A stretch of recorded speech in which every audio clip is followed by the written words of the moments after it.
أنا كنت الطالب اللي الكل بيحلف بأدبه وتفوقه. الصلاة في وقتها والدرجات النهائية كانت هي هدفي الوحيد في الحياة. بس في لحظة ضعف وسط ضغط المذاكرة حد قال لي جرب الخلطة دي مريحة ومش هتضرك. وبدأت القصة بس سيجارة. فجأة بقيت شخص تاني، مش طايق كلمة من حد، حتى أهلي اللي كانوا كل حاجة بالنسبة لي. الزعيق والخناق بقى هو لغتي الوحيدة معاهم ومع حبيبتي. في الآخر بقيت مجرد خيال إنسان. سيجارة مخدرات دمرت حياتي وبقيت مش لاقي أحط فلوس أجيبها. الكتامين مسح عقلي وقاضي عليا حياتي. اللي شفتوه ده مش مجرد تمثيل بالاي اي، ده فيلم بيتكرر كل يوم في بيوتنا. الكتامين مش مجرد مخدر بيخليك تغيب، ده مجرد مفتاح هيفتح لك ابواب جهنم في دماغك. والنهارده هقول لك ازاي الماده اللي بتخدر الخيول بقت بتدمر خلايا البشر. بص يا صاحبي، قبل ما نفتح اي كلام وتسمع مني كلمه واحده، انا لازم اكون صريح معاك.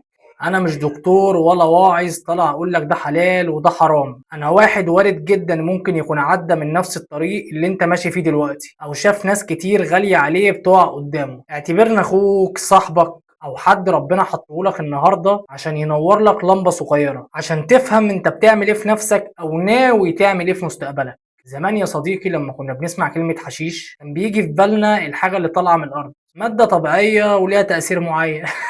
طبعا مش بنشجع عليها، بس على الاقل ساعتها كان معروف هي ايه. لكن دلوقتي عاوزك تنسى كل اللي تعرفه عن الموت. اللي موجود النهارده يا بطل في السوق ملوش علاقه بالحشيش غير اسمه بس. انت بقيت بتروح تشتري حاجه بنفسك متفصله عشان تموتك. انت فاكر انك رايح تجيب حاجه تروق بيها على دماغك بعد يوم شغل طويل او بعد يوم تعب طويل، او تهرب بيها من ضغط الحياه. بس الحقيقه المره انك بتدفع فلوسك وشقاك في مبيدات حشريه وبودره صراصير وكيتامين. عارف يعني ايه كيتامين؟ كيتامين ده مادة تخدير طبي، مؤخرا بقوا بيستخدموه للحيوانات الكبيرة. تخيل مادة تخدير معمولة عشان أوضة العمليات وانت بتولع فيها وبتحطها في صدرك. المشكلة الكبيرة ان الكيمياء دي ما فيهاش جرب وشوف، هي فيها انك هتتعود عليها من اول سجارة، لانها بتلعب في كيمياء دماغك بطريقة مرعبة، بتخليك تغرز قبل ما تفرمل. انت مش بتشتري حاجة تعمل بيها دماغ، انت بتشتري حاجة بتوديك في حالة غيبوبة لمدة معينة من الزمن، بتسحبك من وسط ناسك واهلك وشغلك واصحابك،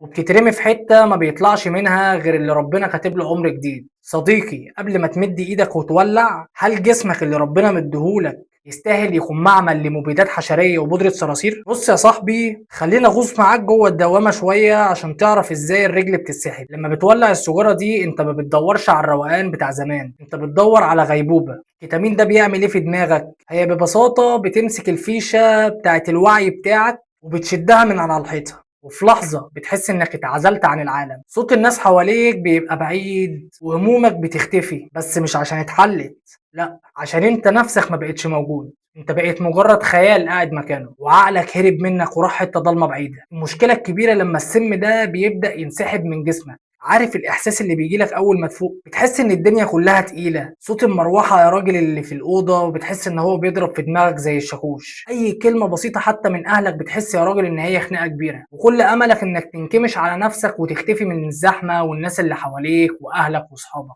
هنا بقى الكيمياء بتلعب لعبتها القذرة. انت بتبدأ تحس ان انت جعان، بس مش جوع عادي، جوع للكيمياء دي، جوع في اعصابك. جسمك بيبدأ يترعش من جوه، وروحك بتنادي على النفسين اللي كانوا فاصلينك من شوية. انت في اللحظة دي يا صديقي ما بقتش كيف، انت بقيت مريض بيدور على مسكن للوجع اللي هو نفسه خلقه لنفسه. المر في الموضوع انك عشان ترجع طبيعي بس وتتكلم مع الناس كلمتين لازم تشرب، وعشان ترجع تفصل لازم تزود الجرعة، وتلاقي نفسك وقعت في ساقية ما بتخلص، بتجري ورا سراب، كل ما تاخد خطوة لقدام الرملة تسحبك لتحت. الدوامة دي يا بطل بتبدأ بكلمة هجرب، وبتنتهي بإنك بقيت غريب عن نفسك. بتبص في المراية يا صديقي ما بتلاقيش الشاب اللي كان عنده أحلام، بتلاقي واحد باهت وعينه مطفية ودمه على طول محروق، واحد ما بقاش عارف يضحك حتى من قلبه، يا راجل واحد ما بقاش عارف يفرح بجد. انت متخيل يا صديقي انك بتشتري ساعة فصلان، بس الحقيقة انك بتمضي عقد بيع لنفسك، والتمن انك تفضل محبوس جوه الحفرة دي، لا عارف تعيش زي الناس ولا عارف ترتاح وانت لوحدك. بص في المراية يا صاحبي، بس المرة دي عاوزك تبص بجد. شايف الشخص اللي باصص لك ده مش انت، دي بقايا انسان كان عنده احلام كتير، كان عنده هيبه وكلمه، وكان ناوي يهد الدنيا عشان بس يثبت نفسه. الخلطه اللي بتشربها دي ما بتاخدش بس منك فلوسك، دي بتاخد منك اغلى ما عندك، روحك القديمه. انت فاكر انك بتشرب عشان تنسى؟ لا، انت بتشرب عشان تتعدم، انت بتموت خلايا التركيز عندك في دماغك بالبطيء. عارف يعني ايه مخك يبقى عامل زي السراب، مفيش معلومة واحدة تثبت فيه، مفيش فكرة بتكمل، انت بقيت تنسى انت كنت ناوي تعمل ايه من 5 دقايق. فما تضحكش على نفسك وتقول انا هتعلم لغة او هاخد كورس او هعمل. صديقي الغالي، انت بقيت خايب، انت عقلك بقى تقيل عليك، انت بقيت خايف في نظر نفسك قبل ما تكون خايف في نظر غيرك. فاكر زمان لما كان جواك حماس، لما كنت بتشوف فكرة لبراند جديد او فكرة جديدة او تتعلم حاجة جديدة وتفضل مطبق عليها باليومين من كتر الشغف اللي عندك؟ السم ده يا صديقي هو اللي طفاك يا راجل. بقى عندك برود مرعب، بقيت بتشوف مستقبلك بيتهد قدامك وانت قاعد مبلم، لا قادر تمد ايدك تنقذه ولا حتى فارق معاك انه يضيع. الخلطة اللي انت بتشربها دي يا صديقي بتحولك لحاجة ملهاش اي لازمة، مركونة في ركن ضلمة بعيد، والناس كلها بتكبر وتتجوز وتنجح وانت قاعد في مكانك. انت ما بقتش عارف تاخد ربع خطوة، الطموح اللي كان بيحركك، الكيمياء اللي انت بتشربها كسرت رجله، بقيت بتستغل المشوار وبتستثقل المكالمة وبقيت بتخاف من المواجهة، بقيت جبان قدام الواقع بتاعك. والفلوس اللي بتتحرق دي مش مجرد ورق بيتحرق على الفاضي، دي ساعات من عمرك ضاعت في شقة عشان في الاخر تروح تشتري بيها نفسين يوصلوك للضلمة. انت بتدفع فلوس يا صديقي عشان تبقى انسان درجة تانية، الذاكرة بتاعته عاملة زي المنخل وعينه مكسورة قدام اي حد فايق. فوق يا بطل، الشخص اللي كان بيحلم زمان انت خنقته بايدك، والسم ده هو الحبل اللي ملفوف حوالين رقبته. هل لسه مستني الشخص ده يطلع في الروح عشان تفوق؟ بص يا صاحبي، احنا اتكلمنا عن الاحلام اللي بتضيع، بس في حاجة عندنا اغلى من الحلم، حاجة لو راحت الحلم نفسه ما بقاش له طعم. انا جاي اكلمك في اصل رجولتك، السموم اللي بتدخلها جسمك دي، وبالذات الكتامين اللي بقى اصل الخلطة اللي بتشربها. ده ما بيعملش دماغ،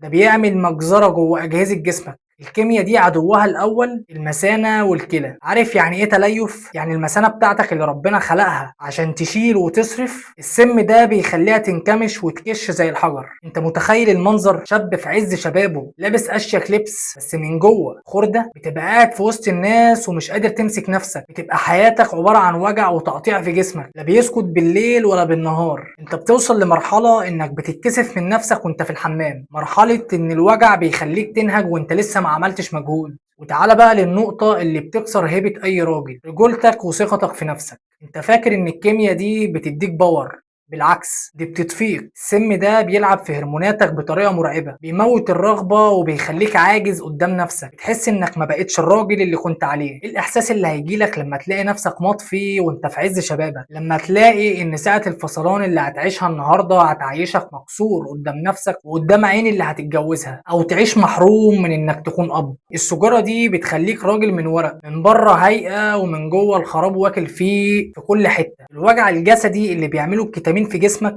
مش وجع عادي، ده وجع بيذلك، بيخليك تندم على كل قرش انت دفعته فيه وكل نفس انت خدته. انت بتدمر المكنه اللي ربنا خلقها لك عشان تسندك وتفتح بيها بيوت، وبتحولها لعبء عليك وعلى اهلك. الستر اللي ربنا مديهولك في صحتك انت بتقطعه بايديك عشان خاطر ساعة او نص ساعة فصلان. عاوزك تفكر يا بطل، هل في متعة في الدنيا تستاهل انك تضحي بوقفتك كراجل؟ تستاهل انك تعيش في وجع يحسسك انك عجزت وانت لسه في العشرين؟ الستر غالي يا صديقي، والرجولة هيبة، ما تبيعهمش في نفسين. وانا كده خلصت كلامي، وزي ما قلت لك في الاول انا مش دكتور ولا شيخ، انا اخوك اللي شاف الصورة من بره واختار ان هو ما يسكتش. شفت اللعبة القذرة ماشية ازاي؟ كيمياء رخيصة بتتباع لك بفلوس غالية وبشقى عمرك عشان في الاخر تبيع مستقبلك وصحتك وتركيزك في نفسين ملهمش اي لازمة. دلوقتي يا صديقي الغالي انت عرفت اللي فيها، عرفت اللي انت بتولعه ده مش حشيش ولا روقان، انت بتحكم على نفسك بالاعدام يا صديقي. تخليك شخص لا ليه حلم يجري وراه ولا ليه بكرة مستنيه ولا حتى ليه ذكرى حلوة سابها في قلوب الناس اللي بتحبه. السيجارة دي مش بتمشي معاك في الطريق، دي بتمسح طريقك اللي لسه هتمشيه، وبتمسح معاه شقى ابوك وتعب امك اللي كانوا مستنيين يشوفوك راجل يسد عين الشمس، مش خيال انسان مطفي بيستخبى من نور. السؤال دلوقتي في اخر الحلقة مش الكتامين بيعمل ايه، السؤال بقى انت ناوي تعمل ايه؟ هل لسه شايف النفسين يستاهلوا انك تضحي بضحكة صافية من قلبك؟ يستاهلوا انك تخسر نظرة فخر من اهلك؟ يستاهلوا انك تبيع البطل اللي كان جواك وعنده احلام عشان خاطر نفسين؟ بص يا صاحبي، العمر ده فرصة واحدة، والوقت ما بيستناش حد، والقطر اللي بيفوت ما بيرجعش. اللي فات من عمرك في الغيبوبة دي اعتبره مات، بس اللي جاي لسه بتاعك، لسه في ايدك تكون سيد قرارك والراجل اللي بيتحكم في حياته، او تفضل مجرد عبد لسجارة هي اللي بتمشيك وهي اللي بتقعدك. انا مش هقولك بطل، انا هقول لك افتكر نفسك القديمة، افتكر الشاب اللي كان بيضحك من قلبه وبيفرح بجد وبيحلم احلام كبيرة وبيحب حتى بجد. الراجل ده يا صديقي لسه عايش جواك، بس مستني بس ايد تتمدله. القرار دلوقتي مش عندي ولا عند الدكتور ولا عند اي حد في الدنيا، القرار محبوس جوه الكلمة اللي انت هتقولها لنفسك اول ما الفيديو ده ما يخلص. هل هتكمل في الطريق ولا آن الاوان انك تفوق وتكتب سطر جديد في حكايتك؟ حياتك غالية ورجولتك أغلى، وانت أحق بنفسك من شوية سموم بتدخلها جسمك. فكر وقرر، الوقت ما بيستناش.